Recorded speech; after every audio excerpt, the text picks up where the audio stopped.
ഇതെല്ലാം നസ്രീൻ മുഹമ്മദിയുടെ ചിത്രരചനയാണ്. നസ്രീൻ ചിന്തയുടെ മൂളിപ്പറക്കുന്ന ആകൃതികളാണ് വരയ്ക്കുന്നത്. അവ മറ്റെന്തിൻ്റെയെങ്കിലും പ്രതീകങ്ങളല്ല. വസ്തുക്കളുടെ സദൃശ പ്രതിനിധാനങ്ങൾ ഒട്ടുമേയല്ല. അവ നമ്മുടെ ഓർമ്മകളിലെയും അനുഭവങ്ങളിലെയും പലതരം രൂപപരതകളെ നേർമയായി ധ്വനിപ്പിക്കുന്നില്ല എന്ന് പറയാനാകില്ല. പക്ഷേ എത്രമേൽ സൂക്ഷ്മമായ ഒരു ഡയഗ്രമിക് പ്രവൃത്തിയാണ് ഇത്. ഈ ചിത്രങ്ങൾ അവയോരോന്നിൻ്റെയും വസ്തുതയെ ആണ് മുൻനിർത്തുന്നത്. എന്തെങ്കിലും ആകാരത്തിലേക്കും അർത്ഥത്തിലേക്കും വിപുലപ്പെടാതെ നേർരേഖകളുടെ ഒരു മണ്ഡലം മാത്രമായി നിൽക്കുന്ന ഈ ഒബ്ജക്റ്റ്ഹുഡ് അത്ഭുതകരമാണ്. രചയിതാവിൻ്റെ വ്യക്തിത്വവും ഏറിയ കൂറും ആ വസ്തുപരത തന്നെയാണെന്ന് വേണമെങ്കിൽ കരുതാവുന്നതാണ്. നസ്രീൻ ഒരു സ്ത്രീയെപ്പോലെ തന്നെ ആടയാഭരണങ്ങൾ ധരിപ്പിച്ച് പ്രത്യേകം ആകർഷകമാക്കി കൊണ്ടുനടന്ന ആളല്ല. രാഷ്ട്രദേശങ്ങളുമായി താദാത്മ്യം വഹിക്കാവുന്ന യാതൊരു സൂചനയുമില്ലാത്ത ഒരു അന്തർമുഖ സാന്നിധ്യം ആയിട്ടാണ് സമകാലികരായ പലരും അവരെ ഓർക്കുന്നത്. ഒരു മനുഷ്യൻ എന്ന നിലയ്ക്ക് അവർ ബോധപൂർവം ഇത്തരം സൂചക വ്യവസ്ഥകളെ കവിഞ്ഞു പോകുന്നുണ്ടായിരുന്നു. നസ്രീൻ അവരുടെ കാഴ്ചപ്പാടിനെ ചിത്രങ്ങളിലൂടെ പ്രകടമായി മുൻനിർത്തുന്നില്ല. കലാവസ്തു തന്നെ ഇങ്ങനെ കലാകാരി വ്യക്തിത്വവുമായിരിക്കുക, അതിൽ പരം കലാകാരിയുടെ കാലത്തെയും വ്യക്തിത്വത്തെയും കുറിച്ചുള്ളതൊന്നും സൂചിതമോ പ്രതീതമോ ആക്കാതിരിക്കുക. ഇതാണ് ഇവിടെ സംഭവിക്കുന്നത്. ആ ജീവിതം തന്നെയായിരുന്നു ആ കലയും എന്നൊക്കെ നമ്മൾ ഇടയ്ക്ക് കലാകാരെക്കുറിച്ചുള്ള ദുരന്ത കഥകൾക്കൊപ്പം ഒരു അലങ്കാരത്തിന് പറയാറുണ്ട്. പക്ഷേ ഇവിടെ കഥ വേറെയാണ്. നമ്മുടെ സർട്ടിഫിക്കറ്റ് ആവശ്യമില്ലാത്ത വിധം അത് ചിത്രത്തിൽ തന്നെ അനുഭവിക്കുകയാണ്. അപ്പോൾ അത് നമുക്ക് മനസ്സിലാകുന്ന ഭാഷ ആകാറില്ല. ഇത് നമുക്ക് പരിചയമുള്ള ചിത്രരചനയുടെ വഴിയല്ല. പരിചയമുള്ള വഴിയിലധികവും മനുഷ്യരൂപം വരച്ച് ഭാവങ്ങളുടെ അന്തരാളങ്ങൾ കുറിച്ചുവെക്കുന്നവരാണ്. സ്ത്രീയെ വരച്ച് രാഷ്ട്രം സൂചിപ്പിക്കുന്ന വിദഗ്ധരാണ്. വിഗ്രഹങ്ങളുടെ അംഗപ്രത്യംഗങ്ങളിൽ തത്വദർശനം കൃത്യമായി വ്യവസ്ഥ ചെയ്യുന്നവരാണ്. വിഗ്രഹങ്ങളുടെ അംഗപ്രത്യംഗങ്ങളിൽ തത്വദർശനം കൃത്യമായി വ്യവസ്ഥ ചെയ്യുന്നവരാണ്. നസ്രീൻ മുഹമ്മദി വിഭജനപൂർവ ഇന്ത്യയിൽ 1937 ജനിച്ചു. ഇന്നത്തെ ഭൂപടപ്രകാരം പറഞ്ഞാൽ പടിഞ്ഞാറൻ പാകിസ്ഥാനിൽ. പക്ഷേ 8 വയസ്സിൽ അവർ ബോംബെക്കാരിയായി. 1950കളിൽ ലണ്ടനിലെ സെൻറ് മാർട്ടിൻസ് കോളേജിൽ പഠിച്ചു.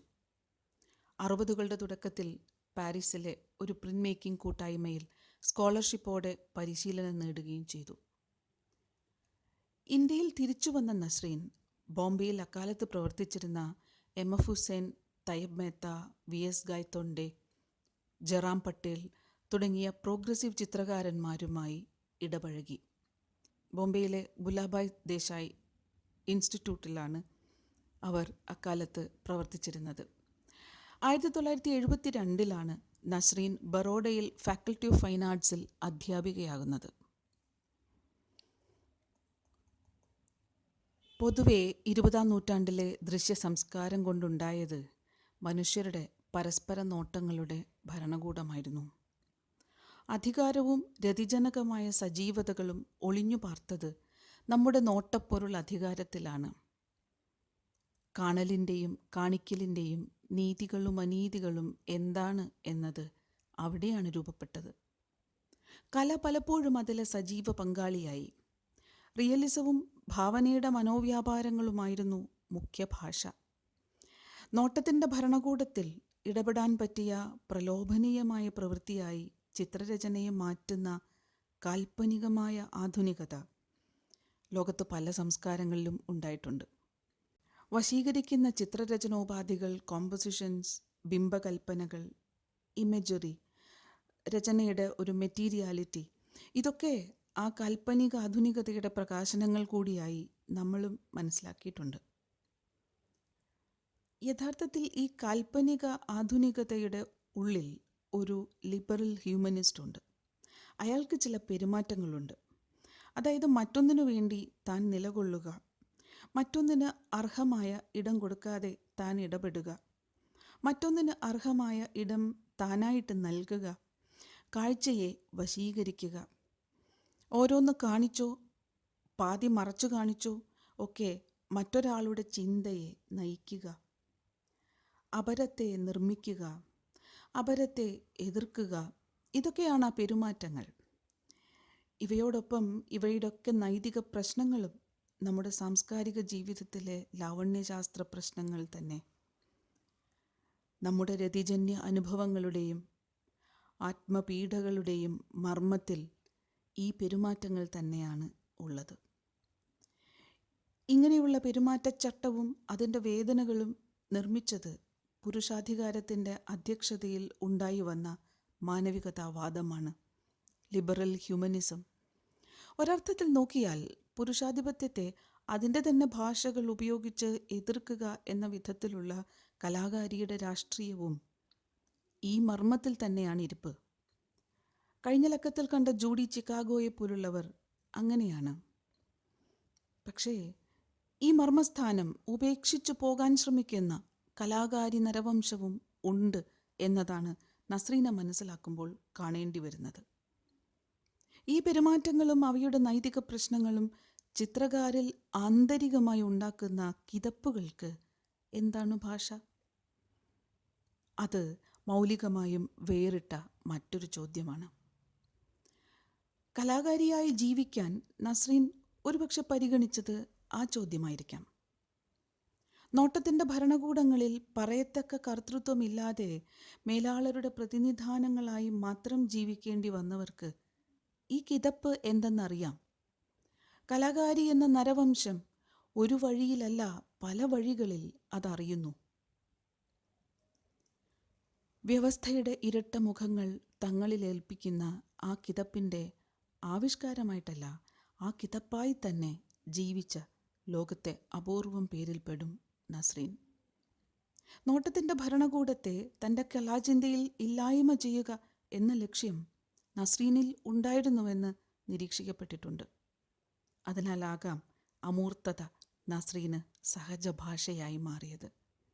ഇവിടെ ഒരുവൾ അമൂർത്തത കൈകാര്യം ചെയ്തതിൻ്റെ മൗലികതയാണ് കാണാനുള്ളത്. കലാകാരിയുടെ നരവംശത്തിൽ ഒരു പ്രധാന അനുഭവമാണ് ആധുനികതാ വിമർശം. ആധുനികതയുടെ കാലബോധവും നീതിയും പ്രതിനിധാന രാഷ്ട്രീയവും പൊതുവെ സ്ത്രീകൾക്ക് കർത്തൃത്വം നിഷേധിച്ചതുകൊണ്ട് മാത്രമല്ലത്. അതിലെ മനുഷ്യജീവിതത്തിന് തന്നെ വലിയ പ്രശ്നങ്ങളുണ്ട്. അതാണ് കാര്യം. ആത്മരതിയുടെയും ആത്മപീഡയുടെയും ഈ ചക്രച്ചാലിൽ കിടന്നുഴറാൻ തയ്യാറല്ലാത്ത മനുഷ്യാവസ്ഥകൾ ഏറെയുണ്ട് എന്ന പ്രഖ്യാപനം നടത്താൻ കലയുടെ ബൗദ്ധികതയിൽ തീർച്ചയായും ഇടമുണ്ട്. പക്ഷേ എളുപ്പമല്ല. ബിംബഭാവനകളുമായുള്ള രതിക്രിയകൾക്ക് ഇടകൊടുക്കാതെ സ്വത്വം എന്ന ആശയത്തെ തന്നെ നസ്രീൻ ചിത്രങ്ങൾ ചെയ്യും പോലെ ഇങ്ങനെ നിഷ്ഫലമാക്കാൻ ഒരു ചിത്രകാരിക്ക് എളുപ്പമല്ല. പ്രത്യേകിച്ചും അക്കാലത്ത് അഹംബുദ്ധിയായ ആത്മത്തെ ലോപിപ്പിച്ചു കൊണ്ടുവന്ന് മനുഷ്യേതരമായ ചില ജൈവ യന്ത്ര പ്രക്രിയകളിലേക്ക് നസ്രീനെ പോലെ ഏകോപിപ്പിക്കാൻ എളുപ്പമല്ല. ശുദ്ധയുക്തിയിൽ ഒരു പുതുസംജ്ഞ കണ്ടെത്തുകയാണ്. അത് വേദനയ്ക്കും ആനന്ദത്തിനും അപ്പുറത്തെ ഒരവസ്ഥയാണെന്ന് നസ്രീൻ കുറിച്ചിട്ടുണ്ട്. ഉത്തരം കണ്ടെത്തേണ്ടതില്ലെങ്കിലും ജീവിച്ചെടുക്കേണ്ടതായ ഒരു സംഘട്ടനമായും അവരതിനെ കാണുന്നുമുണ്ട്. നസ്രീൻ മലേവിച്ചിൻ്റെ ആരാധികയായിരുന്നുവെന്ന് കലാചരിത്രകാരിയായ ഗീത കപൂർ സാക്ഷ്യപ്പെടുത്തുന്നു. 1920കളിലെ സോഷ്യലിസ്റ്റ് വിപ്ലവങ്ങളുടെ കലാഭാഷയായിരുന്ന സൂപ്പർമാറ്റിസം തീർച്ചയായും നസ്രീൻ മുഹമ്മദിയെ ആകർഷിച്ചു. പ്രകൃതിയുടെ വിധിക്ക് അതീതമായ മനുഷ്യൻ്റെ ഒരു ചിന്താ സംയുക്തത്തിൻ്റെ സാധ്യതയാണ് ആ ജ്യാമിതീയതകളിൽ പുലർന്നത്. ഒരു ആദർശാത്മക ആധുനികതാവാദം. നസ്രീന് സൂപ്പർമാറ്റിസ്റ്റുകളെപ്പോലെ ചിന്തിച്ചുറപ്പിച്ച മാനിഫെസ്റ്റോകളൊന്നും ഉണ്ടായിരുന്നില്ല. പക്ഷേ യന്ത്രത്താൽ നന്നാക്കിയ ഡിസൈൻ, മനുഷ്യൻ്റെ പണിക്കുറകളെല്ലാം യന്ത്രത്താൽ നന്നാക്കിയ ഡിസൈൻ അവരെ ഉത്തേജിപ്പിച്ചു. കൃത്യതയ്ക്കുള്ള എല്ലാ ഉപകരണവും അവർക്ക് നന്നായി ബോധിച്ചു.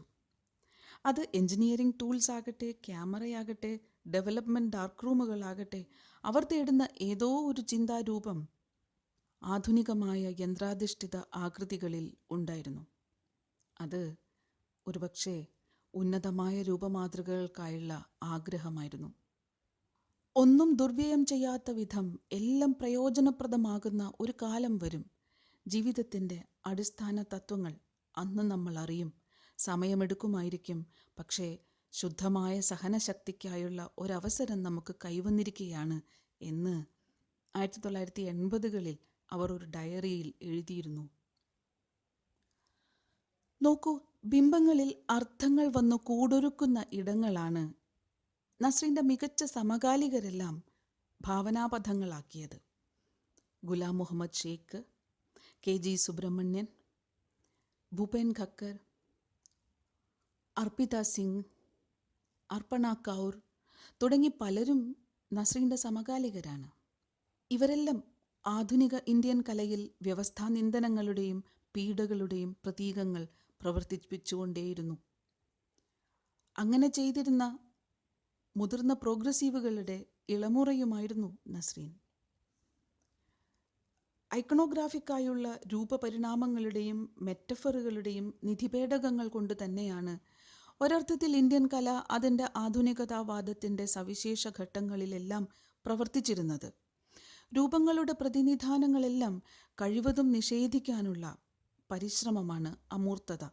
അതിനും ഇവിടെ അതിൻ്റേതായ ഒരു കാലം ഉണ്ടായിരുന്നു. ഫിഗറേറ്റീവ് വേഴ്സസ് അബ്സ്ട്രാക്ഷൻ എന്ന വിധത്തിലുള്ള ഭാഷാപരമായ സംവാദങ്ങളും സംഘർഷങ്ങൾ തന്നെയും ആധുനിക ഇന്ത്യൻ ചിത്രകലാ ചരിത്രത്തിൽ ഒട്ടൊക്കെ രേഖപ്പെടുത്തപ്പെട്ടിട്ടുണ്ട്. പക്ഷെ അതിൽ അമൂർത്തത പൊതുവെ കാണപ്പെട്ടിരുന്നത് പാശ്ചാത്യ സന്ദർഭത്തിൻ്റെ ഒരു വിപുലീകരണമോ അതിൻ്റെ തന്നെ ഒരു ഉൽപ്പന്നമോ അല്ലെങ്കിൽ അതിനോടുള്ള പ്രത്യയശാസ്ത്രപരമായ പ്രതികരണമോ ഒക്കെ ആയിട്ടാണ്. J. സ്വാമിനാഥനെ പോലെ, GR സന്തോഷിനെ പോലെ പലരും അതിഭൗതിക പ്രതീകങ്ങളുടെ നിധിധ്യാസനങ്ങൾ നടത്തിയവരാണ്. ആധുനിക ബോധത്തിലേക്ക് പ്രാചീനതയുടെ മെറ്റഫോറിക് വിളിച്ചുണർത്തലായും അമൂർത്തത ഉപയോഗിച്ച മദ്രാസ് സ്കൂളുണ്ട്. ഫലത്തിൽ അമൂർത്തത ഇന്ത്യൻ ആധുനികതാവാദികളായ ചിത്രകാരരുടെ ഇടയിൽ രൂപവിജ്ഞാനപരവും സ്വത്വപ്രതിനിധാനപരവും തന്നെയായ മറ്റൊരു മണ്ഡലത്തിൽ വ്യാപരിക്കുകയായിരുന്നു. അപ്പോഴാണ് ഇതിൽ നിന്നൊക്കെ വളരെ വ്യത്യസ്തമായി അമൂർത്തതയെ സ്വീകരിച്ച ഒരു മുതിർന്ന സുഹൃത്തായിരുന്ന VS ഗൈത്തോണ്ടെ നമ്മൾ കാണുന്നത്. 60കളിൽ അദ്ദേഹം നസ്രീൻ്റെ മാർഗദർശിയായി അറിയപ്പെടുന്നു. നസ്രീൻ്റെ ഡയറികളിൽ അതിമനോഹരമായ ഭാഷയിൽ ആ സ്വതന്ത്ര ബൗദ്ധിക ഇടപാടുകൾ അവർ കുറിച്ചു വച്ചിട്ടുണ്ട്. നവംബർ 3, 1959. ജീവിതത്തെ മനസ്സിലാക്കൽ വിഷമം പിടിച്ച ഒരു പണിയായിക്കൊണ്ടിരിക്കുന്നു. പക്ഷേ ഒന്നുറപ്പാണ്, അത് അത്ര സങ്കീർണമല്ലാതാകുന്നു. വൈഷമ്യങ്ങൾ പ്രകൃതി സഹജമാണ്. പ്രകൃതിയെ മനസ്സിലാക്കുന്നതിലൂടെ സംഗതികൾ എളുപ്പം പരിഹരിക്കപ്പെടും. ഇന്ന് ഗായ് വിൽഡുറാൻഡിൻ്റെ പുസ്തകം വായിക്കുകയായിരുന്നു. പ്രപഞ്ചത്തിലെ സ്ത്രീ പുരുഷ ബന്ധങ്ങളെക്കുറിച്ച് അവൻ സംസാരിക്കുന്നു. ഇപ്പോൾ പെട്ടെന്ന് ഞാൻ ഒന്ന് മനസ്സിലാക്കുന്നു. കൊടുങ്കാറ്റിന് ശേഷം ശാന്തത. ഞാൻ പറയുന്നത് കാറ്റുള്ളപ്പോൾ അതിനെക്കുറിച്ച് ബോധ്യമുണ്ടാകണമെന്നാണ്. യാതൊരു വിവേചനവുമില്ലാത്ത വിനാശമാണ് കാറ്റ്. അവിടെ സൃഷ്ടിയില്ല. ഇത് തന്നെയാകണം മനുഷ്യ മനസ്സിനെക്കുറിച്ചും സത്യം. ശൂന്യത, വീണ്ടും ശൂന്യത. കടൽക്കരയിലെ ആ ഡിസൈനുകൾ, ആ കുഞ്ഞു ഞണ്ടുകൾ അനന്തമായ ഡിസൈനുകൾ ഉണ്ടാക്കുന്നു. ആ സുന്ദരമായ വസ്ത്രകമ്പളങ്ങളെപ്പോലെ ചിലത്. എന്തെങ്കിലും ചെയ്യാനുള്ള ചെറു പരിശ്രമം പോലും നിഷ്ഫലമായി തോന്നുന്നു. പ്രകൃതിയിലെല്ലാം സമ്പൂർണ്ണമാണ്. പകർത്തുന്ന പ്രശ്നം പോലും ഉദിക്കുന്നില്ല. സൃഷ്ടി, ഇതോ സൃഷ്ടി. ഞാൻ ഉപയോഗശൂന്യയെപ്പോലെ അനുഭവപ്പെടുന്നു. ബീച്ചിലെ ആ വെളിച്ചം, തിരകൾ മണലിൽ അവശേഷിപ്പിക്കുന്ന വളഞ്ഞുപൊളഞ്ഞ ഡിസൈനുകൾ. അമൂർത്തവാദികളുടെ ഇടയിൽ നസ്രീന് ഒരു കോംപ്ലിമെൻ്ററി പ്രസൻസ് കാണണമെങ്കിൽ അത് ജറാം പട്ടേൽ ആണെന്നും ഗീത കപൂർ എഴുതുന്നുണ്ട്. 1980-കളാകുമ്പോഴേക്കും നസ്രീന് സ്വന്തം ശരീരത്തിനു മേലുള്ള സ്വേച്ഛാചലനങ്ങൾ സാവകാശത്തിൽ അസാധ്യമായിക്കൊണ്ടിരുന്നു. രതിജന്യ അനുഭവങ്ങൾക്കും ആത്മപീഡകൾക്കും ഇടയിലൊരു നിയന്ത്രിത വ്യാപാരമായി അമൂർത്തതയുടെ ഭാഷാപരത കണ്ടെത്താൻ നസ്രീൻ കൂടുതലായി ശ്രമിച്ചുകൊണ്ടിരുന്നതും ഈ രോഗാവസ്ഥയുടെ മറ്റൊരു റിഫ്ലക്ഷനായിട്ടായിരിക്കാം. ഒരുപക്ഷെ നസ്രീനെയും മറ്റൊരു രീതിയിൽ അമൂർത്തവാദികളുടെ ഇടയിൽ പ്രഗത്ഭനായിരുന്ന ജറാം പട്ടേലിനെയും പൊതുവായി ബന്ധിപ്പിച്ചിരുന്നതും ഇത്തരത്തിലുള്ളൊരു നിയന്ത്രിത വ്യാപാരം കണ്ടെത്താനുള്ള പരിശ്രമമായിരിക്കാം. അമൂർത്തതയുടെ ഏകദേശം സമാനമായ കലാഭാഷാ പരിസരം നസ്രീനിലും ജറാം പട്ടേലിലും എത്രത്തോളം വിരുദ്ധ സ്ഥായിയിലാണ് പ്രവർത്തിച്ചത് എന്നും കാണേണ്ടതുണ്ട്. ജറാം പട്ടേലൊക്കെ ഒരു വസ്തുരൂപത്തെ ബ്ലോ ടോർച്ച് ഉപയോഗിച്ച് അപ്പാടെ ശരിക്കും വെടിവെച്ച് അപ്രത്യക്ഷമാക്കുകയായിരുന്നു. ചിത്രമൊരു നെഗറ്റീവ് ഇമേജ് കൊണ്ടുള്ള വ്യവഹാരമായിരുന്നു ജറാം പട്ടേലിന്. ഇന്ത്യൻ അമൂർത്ത ഭാഷയുടെ ചരിത്രത്തിൽ അതൊരു ദിശാമാറ്റവുമായിരുന്നു. പക്ഷേ ആത്മസൂചകമായ ബിംബത്തെയോ പ്രവൃത്തിയെയോ പോലും അപ്രകാശിതമാക്കുന്നതാണ് നസ്രീൻ്റെ വഴി. ആ പരിശ്രമം ഉൽപ്പാദിപ്പിക്കുന്ന ആത്മസൂചകമേയല്ലാത്ത ഇടങ്ങളാണ് നമ്മൾ കാണുന്നത്. രൂപത്തിനും അനുഭവത്തിനുമിടയിലെ രതിവിരതികൾ ഒരു തരത്തിലും അതിലൊന്നും അക്രമോത്സുകമായി ഒച്ച വയ്ക്കുന്നില്ല. നസ്രീൻ്റെ രചനാ സന്ദർഭങ്ങളൊന്നും തന്നെ രൂപത്തിനും അനുഭവത്തിനുമിടയിലെ രതിവിരതികളിൽ ഒരു തരത്തിലും അക്രമോത്സുകമായി ഒച്ച വയ്ക്കുന്നില്ല. അക്ഷരാർത്ഥത്തിലുള്ള ഒരു ബിംബസൂചക പ്രവൃത്തിയും ഇല്ല. ഒരുപക്ഷെ മനുഷ്യേതര ജീവജാലങ്ങൾ കൂടുതൽ അനുഭവിക്കുന്ന നിത്യനിഷ്പക്ഷമായ ഒരു ചോദനയെന്നോളമാണ് നസ്രീൻ ചിത്രങ്ങളിൽ നേർരേഖകളെ സമീപിച്ചിരിക്കുക. എഞ്ചിനീയറിംഗ് ടൂളുകൾ ഉപയോഗിച്ചിരുന്നു അവർ. മനുഷ്യാവസ്ഥയെ അതിവർത്തിക്കുന്ന തരത്തിലുള്ള അത്തരം നേർരേഖാമണ്ഡലങ്ങളും അപഭംഗങ്ങളും വിളങ്ങുന്ന ആദർശ ഇടങ്ങളാണ് ഒരർത്ഥത്തിൽ നസ്രീൻ്റെ ചിത്രങ്ങൾ. ഉത്കടമായ ഓരോ നിരാസവും യോഗാത്മകമായ ഒരു തന്മയിലേക്കുള്ള പരിണാമമാകാം. ആത്മാവിനെ നിരസിച്ചുകൊണ്ട് ചിന്തയുടെ ശരീരം ഉണർന്ന് നിശ്ചലമായി നിൽക്കുന്ന അനുഭവമാണത്. കാമന, ഉടൽ, അതിൻ്റെ ഈ ഇല്ലായ്മയിൽ രേഖപ്പെടാതെ പോകുന്നതുമില്ല. കാരണം അത് പ്രണയത്തിൻ്റെ സ്വഭാവമാണ്. ഒരു ശുദ്ധ ചിന്താരൂപം എന്ന നിലയിൽ നിലനിൽക്കണമെന്നാഗ്രഹിക്കുന്ന പ്രണയവസ്തു ഉടൽ സ്വയം നിഷേധിയാണ്. കലാകാരി എന്ന നരവംശത്തിൻ്റെ മർമ്മത്തിൽ രാഷ്ട്രഭാവനാ നിഷേധവും ഉടൽ നിഷേധവും ഉള്ളത് അപൂർവമായി ഇങ്ങനെ നസ്രീൻ്റെ പോലെ ശുദ്ധ അമൂർത്തതയുടെ വഴിക്കും പ്രകടമായിട്ടുണ്ട്. സ്വത്വവാദത്തിലും ദേശീയവാദത്തിലുമൊക്കെ സംശയാലുവാണത്. ഒരുപക്ഷെ നസ്രീൻ കാലത്തിന് മുൻപേ പിറന്ന ഒരു പോസ്റ്റ് ഹ്യൂമനിസ്റ്റ് ആയിരുന്നിരിക്കാം. കലാപ്രവർത്തനത്തിന് മാനവികതാവാദത്തിൻ്റെ ആടയാഭരണങ്ങൾ ധാരാളം ഉണ്ടായിരുന്ന ഒരു കാലത്ത് അതെല്ലാം ഒഴിവാക്കി ജീവിച്ചത് പിന്നെന്തുകൊണ്ടായിരിക്കും?